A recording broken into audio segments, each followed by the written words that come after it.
Over 800,000 people in Canada could lose their legal status without a single phone call, email, or warning letter. Sounds unbelievable, right? But according to growing enforcement trends and automation inside Immigration, Refugees, and Citizenship Canada, thousands of removals don't begin with officers knocking on doors. They begin silently, inside a computer system. One missed deadline, one expired permit, one mistake you didn't even know counted as a mistake. Here's the scary part. Most people who lose their status don't realize it until it's already too late. No dramatic notice, no final reminder, just a sudden realization that your work permit, study permit, or temporary status is no longer valid. And once that happens, everything changes. Your job, your future plans, even your ability to stay in Canada. So ask yourself this uncomfortable question. What if you're already at risk and you don't even know it yet? Stay with me till the end, because some of the reasons people are being removed are so small, so common, that they're catching hundreds of thousands completely off guard. Number 1. Automatic status expiry.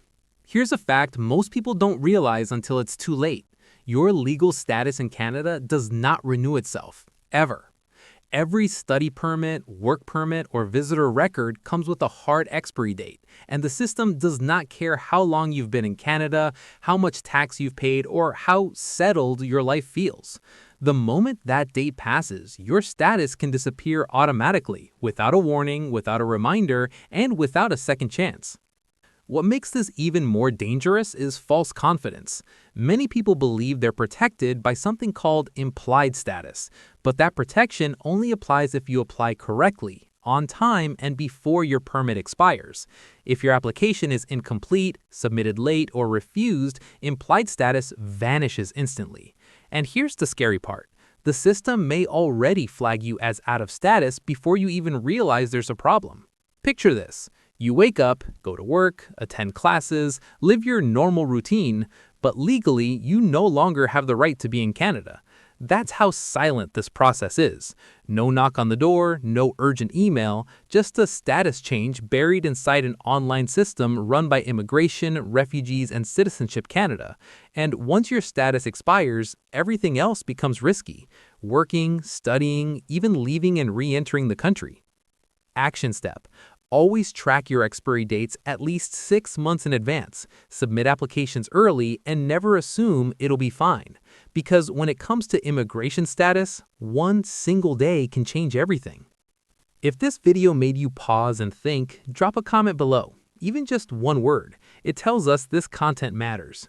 We put serious effort into breaking this down for you, so please subscribe. It's just one click, and it helps us keep protecting this community. Number 2. Automated online checks. Here's something most people never see coming. Your immigration status is no longer reviewed only by humans. In recent years, Immigration, Refugees, and Citizenship Canada has shifted heavily toward automated online verification systems. These systems quietly scan applications, permits, uploads, timelines, and compliance records without asking questions and without giving second chances. This means a missing document, a blurry upload, or a form left in progress for too long can be interpreted as non-compliance. Not because you intended to break the rules, but because the system couldn't verify you fast enough. And the system doesn't wait for explanations. If something doesn't match, your file can be flagged automatically. What makes this dangerous is how ordinary these mistakes are. People assume I upload it later, or I'll fix it next week, or they'll email me if something is wrong. But many never get that email. Instead, their application quietly stalls, then fails. And once an application fails, your legal status may collapse with it, instantly. Imagine relying on a single online portal for your entire future in Canada. A website glitch, a document that didn't save, a request letter buried in your account that you didn't open in time. That's all it takes. Thousands of people lose status every year, not because they broke the law, but because they missed a digital step they didn't even know existed. Action step. Treat your IRCC account like a legal dashboard. Log in weekly, double-check uploads, download confirmation pages, and keep offline copies of everything. In today's system, if it's not verified online, it doesn't exist. If this hit close to home, type "checked" in the comments. It shows you're taking this seriously. We put real effort into protecting you with these videos, so please subscribe. It's just one click and it helps us keep doing this. Number 3. Study permit conditions. This one catches international students completely off guard because most violations don't feel like violations at all. When you receive a study permit, it's not just permission to be in Canada, it's a contract with conditions, and breaking even one of them can quietly put your status at risk. The problem? Many students are never clearly told how strict these rules really are. One of the biggest mistakes is not studying full-time. Dropping courses, taking unofficial breaks, or delaying enrollment, even for personal or financial reasons, can instantly put you out of compliance. Another common issue is working more hours than allowed. During regular academic sessions, exceeding the permitted work hours, even by a few extra shifts, can be seen as a direct violation of your permit. And no, saying "I didn't know" doesn't protect you. Here's where it becomes dangerous. These violations are often detected retroactively. You might continue studying and working for months, feeling safe, until your next application, maybe a work permit or permanent residence, suddenly gets refused. Why? Because your past activity no longer aligns with the conditions of your study permit. And once that happens, your legal status can unravel fast. What makes this even more stressful is that enforcement is increasingly data-driven. Schools report enrollment status, employers report work hours. All of this feeds into systems monitored by Immigration, Refugees, and Citizenship Canada. So even small decisions, taking a semester off, switching programs, working overtime, can follow you for years. Action step. Always confirm your full-time status, track your work hours carefully, and get written confirmation before taking any academic break, because with study permits, small shortcuts can create massive consequences. If you're a student or were one before, comment "student" below. We read every single one. We spend hours making these videos to protect you, so please subscribe. It's just one click and it truly helps us continue. Number 4. Work permit employer mismatch. This is one of the most misunderstood and underestimated risks, especially for people on employer-specific work permits. Many believe that as long as they're working, paying taxes, and doing honest work, everything is fine. But legally, who you work for matters just as much as the work itself. If your permit lists a specific employer, location, or job role, you're locked into those details, and stepping outside them, even briefly, can put your status in danger. A common mistake sounds harmless: helping a friend's business for a few shifts, covering a shift at another branch, or doing side work while waiting for paperwork to update. But under immigration law, any work performed for an employer not listed on your permit counts as unauthorized employment. There is no minimum time threshold. One day, one shift, one favor, that's enough. What makes this especially risky is how violations are discovered. Employers report payroll data. Records don't always match what's on file with Immigration, Refugees, and Citizenship Canada. And once a mismatch appears, it can trigger deeper review. Not immediately, but when you apply for an extension, a new permit, or permanent residence. That's when people are shocked to learn a small favor from years ago is now a serious problem. Even changing job titles within the same company can be risky if it doesn't align with what's written on your permit. Many people assume internal changes don't matter, but the system does not see it that way. Action step. Read your work permit carefully. Confirm the employer name, job title, and location. Never work outside those conditions unless you receive formal approval first. Because when it comes to work permits, good intentions don't protect you. Paperwork does. If you're on a work permit, drop your job title in the comments. It helps others learn from each other. We put real time and effort into these videos, so please subscribe. It's just one click and it keeps this information alive. Number 5. Missed IRCC deadlines. One of the most dangerous things about immigration in Canada is that deadlines don't always come with alarms. Many people assume that if something is urgent, they'll receive multiple emails, phone calls, or reminders.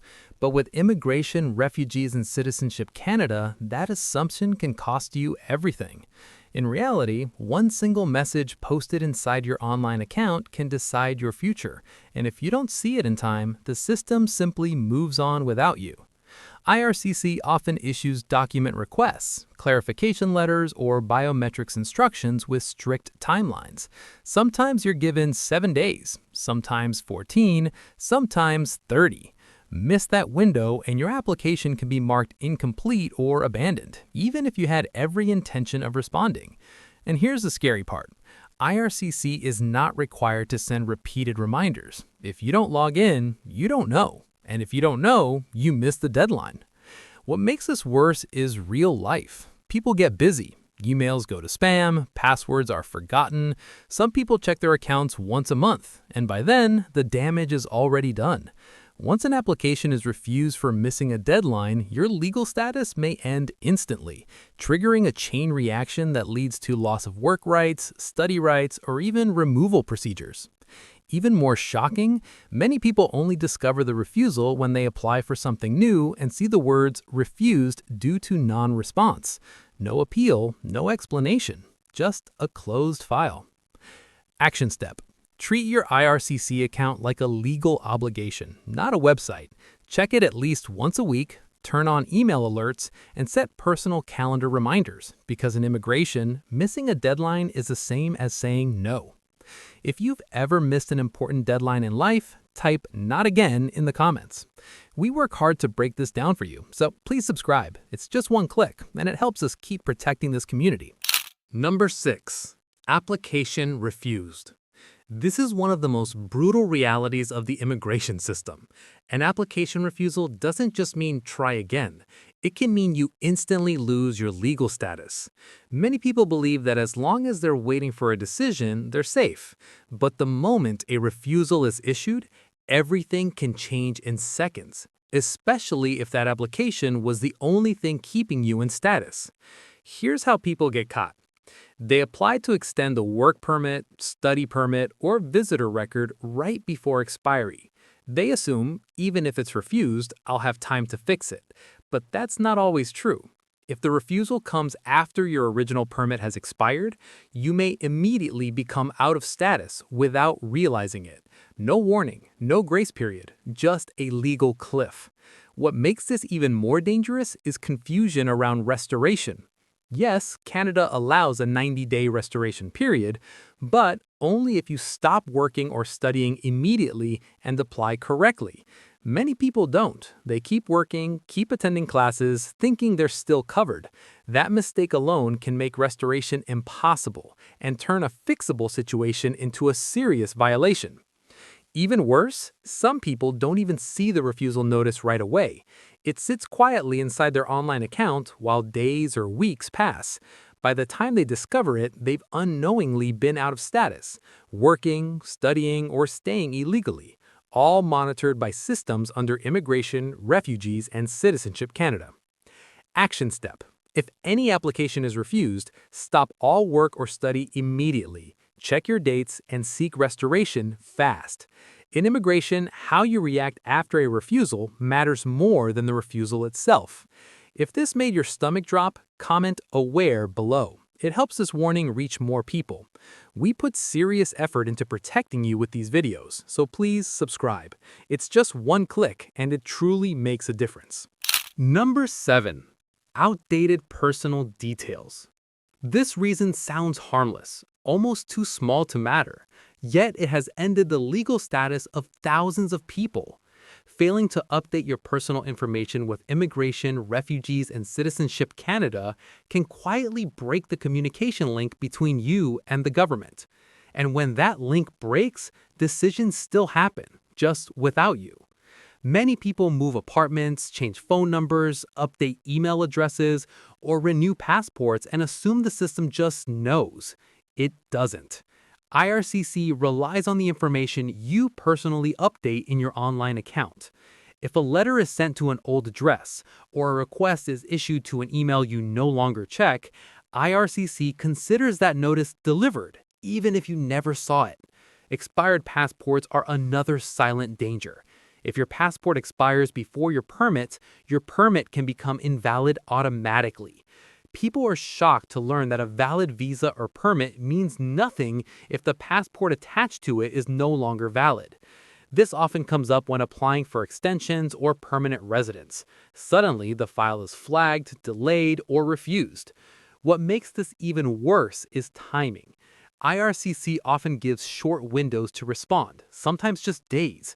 If your details aren't current, that window can close before you even know it opened. And once it closes, there is no obligation for IRCC to resend anything. Action step: update your address, phone number, email, and passport details within 7 days of any change. Keep digital proof of updates. Because in immigration, if IRCC can't reach you, your silence can be used against you.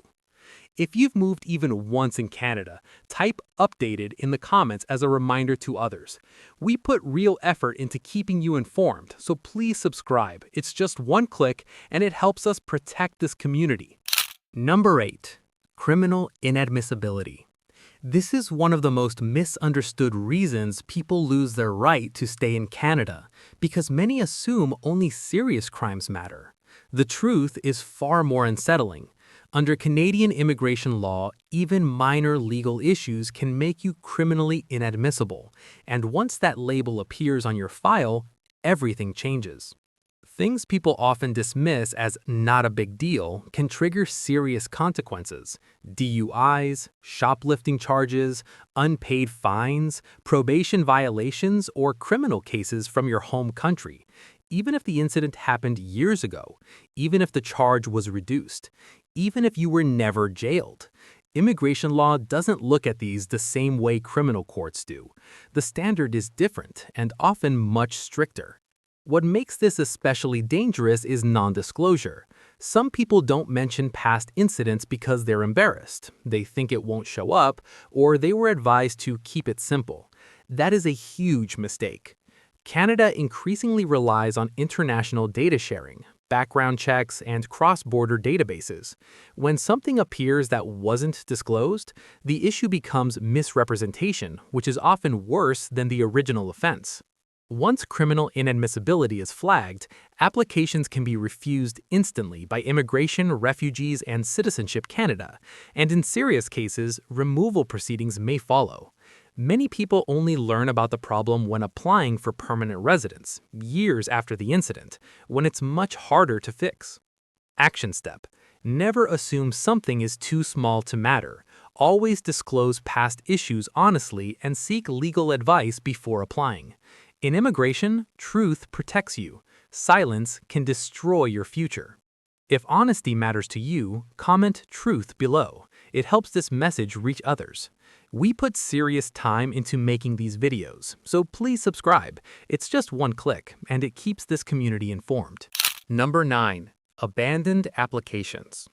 This is one of the quietest ways people lose their status because it doesn't feel like a mistake at all.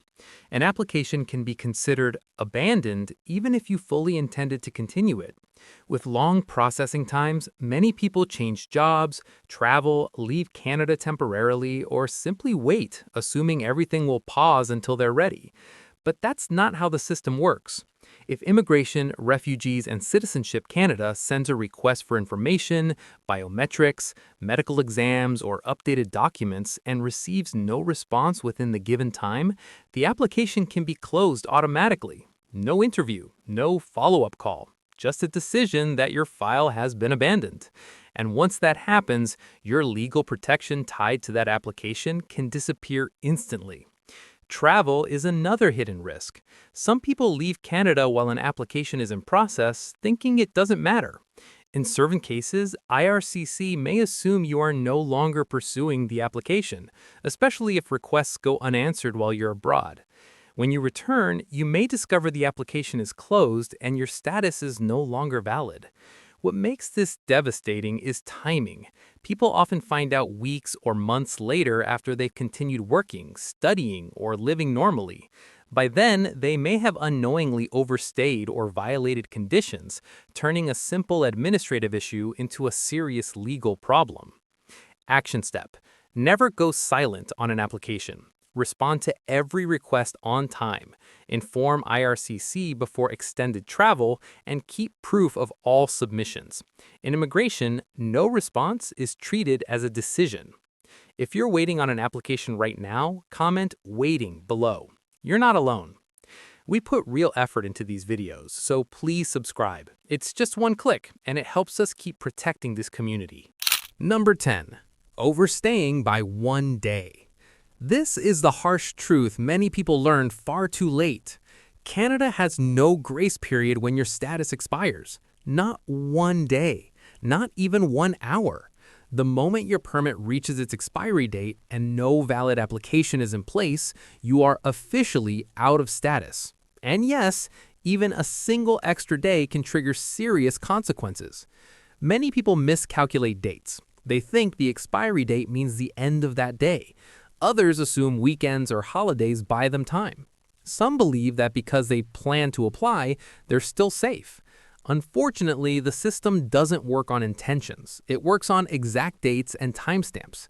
If your application is submitted late or not submitted at all, the system records an overstay automatically. What makes overstaying especially dangerous is that it's one of the easiest violations to prove. Entry and exit records, permit dates, application logs, everything is timestamped and monitored by Immigration, Refugees, and Citizenship Canada. Once an overstay appears on your record, it can affect future applications, trigger removals, or force you into restoration, if restoration is even still possible. Even worse, many people continue working or studying during an overstay without realizing it. That turns a simple date mistake into multiple violations at once. And when this shows up later, during a work permit extension or permanent residence application, it can lead to refusals that feel sudden and unfair. Action step: treat your expiry date as a hard stop, not a suggestion. Apply early, double-check dates, and if you're unsure, leave Canada before your status expires, because in immigration, 1 extra day can undo years of effort. If this made you double-check your dates, comment "1 day matters" below. It helps warn others. We put serious effort into these videos, so please subscribe. It's just one click, and it helps us keep this community informed and protected. If there's one message you should take away from this video, it's this. Most people don't lose their status because they did something dramatic or illegal. They lose it because of small oversights, silent system decisions, and rules they were never clearly warned about. Missed dates, missed messages, wrong assumptions. And once the system moves forward, it rarely pauses to explain itself. Canada's immigration process is no longer just paperwork handled by people. It's increasingly automated, data-driven, and unforgiving. Decisions can happen quietly, behind the scenes, managed by systems under Immigration, Refugees, and Citizenship Canada, long before you feel anything is wrong. By the time most people realize there's a problem, they're already trying to fix damage instead of preventing it. That's why awareness is everything. Knowing your expiry dates, understanding your permit conditions, checking your account regularly, updating your information, responding on time. These aren't extra steps. They are the difference between stability and removal. Immigration success today isn't just about eligibility. It's about precision and attention to detail. And here's the hard truth. No one is immune. Students, workers, visitors, people waiting for permanent residence, even those who have done everything right can still fall through the cracks if they're not careful. That's not meant to scare you. It's meant to empower you. So don't wait for a warning that may never come. Be proactive, be informed, and treat your immigration status like what it truly is, your legal foundation in Canada. Protect it carefully, because once it's gone, getting it back is never guaranteed.